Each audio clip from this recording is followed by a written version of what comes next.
हरिओम. आत्माराम त्याग निरूपण भाग 18. 16व्या ओवीमध्ये आपल्याला समर्थांनी श्रोता वक्ता यांच्याबद्दल ज्ञान दिलं. ते कसं? तर आता वंदीनं संत सज्जन श्रोते, म्हणजे श्रोते कसे आहेत? संतही आहेत आणि सज्जनही आहेत. मग मी काय केलं पाहिजे? मी त्याला वंदन केलं पाहिजे. मग मी कोण ठरतो? मी वक्ता ठरतो. म्हणूनच आता वंदीनं संत सज्जन श्रोते, जे कृपाळू भावाचे भोगते. त्यांना भूक कशाची असावी? तर कृपाळूपणाची असावी. त्यांच्या अंगी काय असावं? तर भाव असावा. आणि असे श्रोते यांच्यासाठी मी काय करतो? समर्थ काय सांगतात? यांच्यासाठी मी काय करतो? माझी वचने पराकृते सांगेन तया पासी. म्हणजे अशा संत सज्जन असणाऱ्या श्रोत्यांसाठी आधी तर मी त्यांना वंदन करतो. हे कसे आहेत? त्यांचं कौतुक करतो. कसे आहेत? ते हे कृपाळू आहेत, यांचा भाव आहे आणि भावाचे हे भुकेलेले आहेत.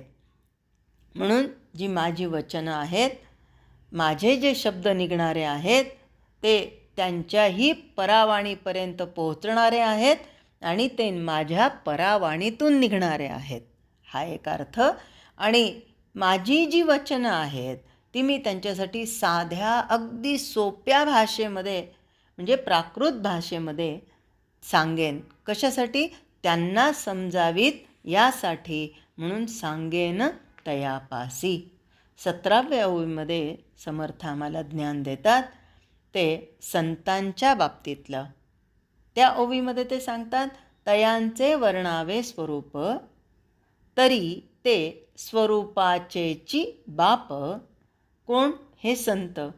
म्हणून तयांचे वर्णावे स्वरूप, तरी ते स्वरूपाचेची बाप, जे वेदांसी सांगवेना रूप, ते जयाचेनी प्रगटे.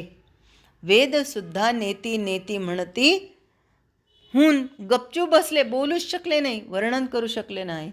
पण त्यांच्या रूपातून, म्हणजे संतांच्या मुखातून निघालेल्या त्या त्या पद्धतीने भगवंतांनी ते रूप धारण केलं. म्हणजे संतांनी त्याला प्रगट केलं, व्यक्त केलं. आणि त्यांनासुद्धा समर्थांनी नमस्कार केला. आता शिष्यांना सावधान करतात. कशासाठी? तर शिष्य हा ऐकणारा आहे. खरं म्हणजे ज्याला सद्गुरूंची आत्मिक तळमळ लागलेली असते, आतून अंतर्मनातून तळमळ लागलेली असते, त्या अशा सत्शिष्याला सद्गुरू भेटावे नाही लागत किंवा त्याला कुठे काही करावं लागत नाही, तर ते सद्गुरू आपोआप त्याच्यासमोर प्रगट होतात. आणि असे सद्शिष्य आणि सद्गुरू जेव्हा एकत्र येतात तेव्हा देवाणघेवाण कशाची होते? किती रुपये देणार, किती देणगी देणार, कुठे प्रसिद्धी मिळणार, याची होते का? छे, हा तर व्यर्थ पसारा आहे सगळा. हा आतही घ्यायचा नाही आहे आणि बाहेरही वाढवायचा नाही आहे. म्हणजे मनातही वेगवेगळ्या विषयांचा पसारा वाढवायचा नाही आणि भौतिक जगतामध्ये दिसणारा असा सुद्धा वाढवायचा नाही आहे. मग इथे सद्गुरू आणि सत्शिष्य यांच्यामध्ये काय होतं? तर गुह्य ज्ञान याचं देवाणघेवाण होत असते.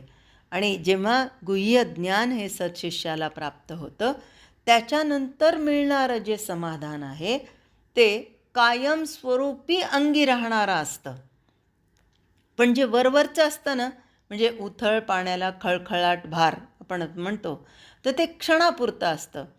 पण हा श्रोता कसा, हा शिष्य कसा असावा?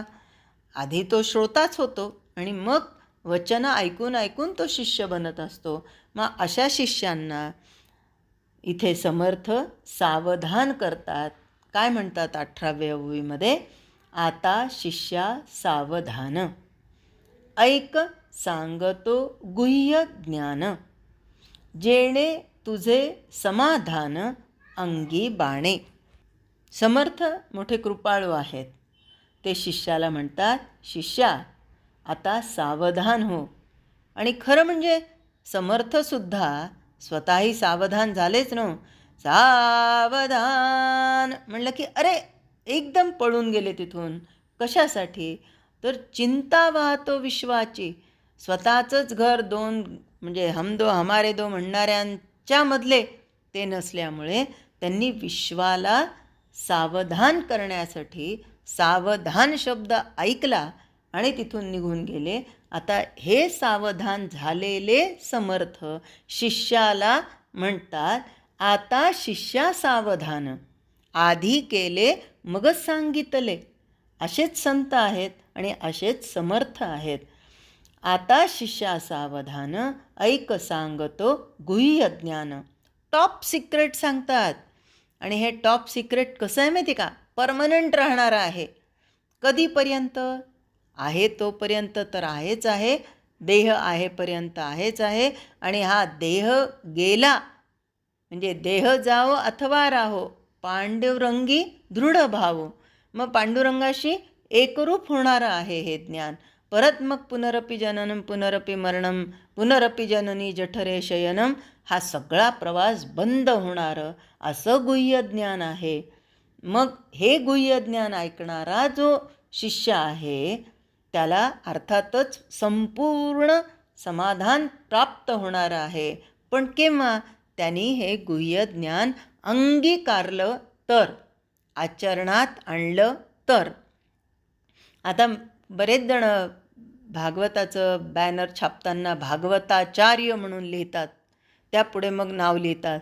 तर मी आधी सांगत असते त्यांना की भागवताचार्य कुठपर्यंत नाही लिहायचं, जोपर्यंत भागवत धर्म किंवा भागवतातलं सगळं काही ज्ञान आहे ते माझ्या आचरणात जोपर्यंत येत नाही तोपर्यंत भागवताचार्य म्हणून घेण्याची लायकी नाही आहे. तोपर्यंत भागवत कथाकार म्हणून म्हणा तुम्ही, कारण कथा सांगितल्या जाते, अंगीकारणं ते वेगळं. खरं काय होत असतं माहिती आहे का, की आपण कीर्तन ऐकायला जातो, प्रवचन ऐकायला जातो, भागवत ऐकायला जातो, 3 तास 4 तास 2 तास मांडी घालून बसतो. पण उठताना अक्षरशः अंग झटकून उठतो, म्हणजे जिथल्या तिथं सोडून देतो. सोडून दिल्यावर ते अंगीकारल्या जाणार आहे का? म्हणून इथे समर्थ सांगतात की आत्तापर्यंत हे गुह्य ज्ञान उघड झालं नव्हतं. आणि याचा परिणाम काय आहे? तर जेणे तुझे समाधान अंगी बाणे. नाहीतर ऐकता ऐकता समाधान होतं आणि एकदा उठला की प्रपंचाच्या मार्गाला लागला, ते समाधान अंगात बाणत नाही. मग अशांना सांगून उपयोग नाही, कारण कितीही सांगितलं तरी ते आपण म्हणतो ना, पालथ्या गड्यावर पाणी. आणि अशी गत होऊ नये. अशी गत कुणाची होते? जो वरवर ऐकतो आणि सोडून देतो, पण जो अंगी बांधतो म्हणजे अंगीकारतो, आचरणामध्ये आणतो, त्याला खऱ्या अर्थाने पूर्ण समाधान प्राप्त होतं. आणि अशाच शिष्याला समर्थ सावधान करून काय सांगतात? आता शिष्या सावधान, ऐक सांगतो गुह्य ज्ञान, जेणे तुझे समाधान अंगी बाणे. हरिओम. जय जय रघुवीर समर्थ.